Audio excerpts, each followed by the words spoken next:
नमस्कार, मैं नीलम सिंह। आप देख रहे हैं पब्लिक भारत। आप मेरे ससुराल वाले हैं। मेरी शादी ठेठ पंजाबी परिवार में हुई।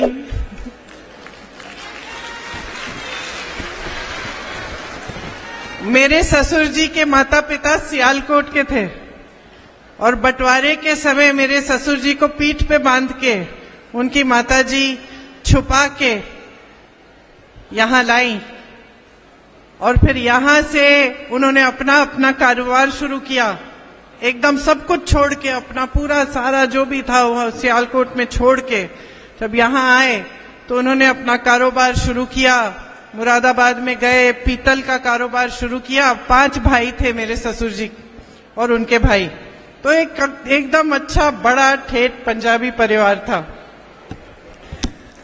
मैं आपको बताना चाहती हूं कि मैंने पंजाबियत के बारे में कैसे सीखा। मेरी शादी होने वाली थी और मेरे पिता का स्वर्गवास हुआ था कुछ सालों पहले। तो माता जी सब कुछ अकेले कर रही थी और पहली बार घर में शादी थी तो थोड़ी सी घबराहट थी कि सब कुछ ठीक ढंग से होना चाहिए। तो सारे रीति रिवाज, सब कुछ जैसी पूजा होनी चाहिए, सब कुछ उन्होंने सारा इंतजाम किया हुआ था।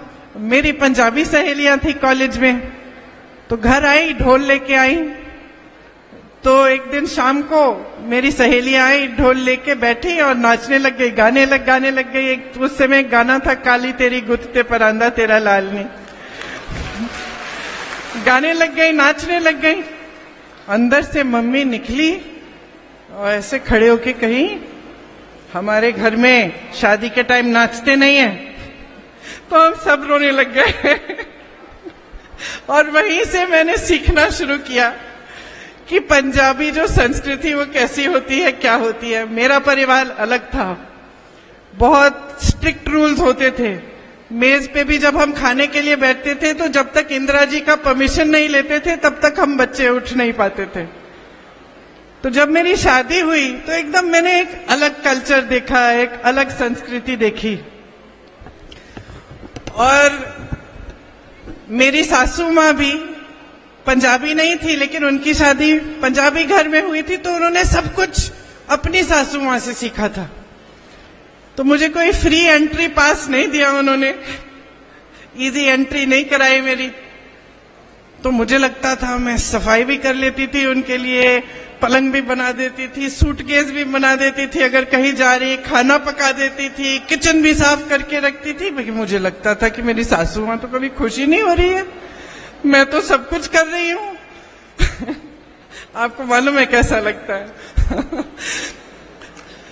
तो आस्ते आस्ते उस घर में रहते हुए मैंने उस घर का रहन सहन देखा।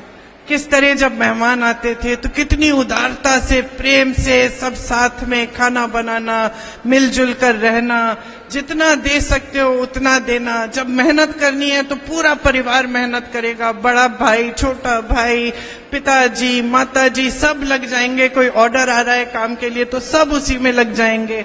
किस तरह से एकजुटता, जब मुसीबतें आई घर में, संकट हुआ तो एकजुटता, पूरा परिवार जो शायद पहले थोड़ी किटपिट रहती थी, लेकिन जब मुसीबत आई तो सारा परिवार एकजुट होकर खड़ा हो जाता था। मेरी सासू माँ ने बड़े संकट देखे, उनके 2 बच्चे बहुत कम उम्र में गुजर गए। एक 33 साल की बेटी, 36 साल का बेटा, लेकिन दृढ़ रही, खड़ी रही।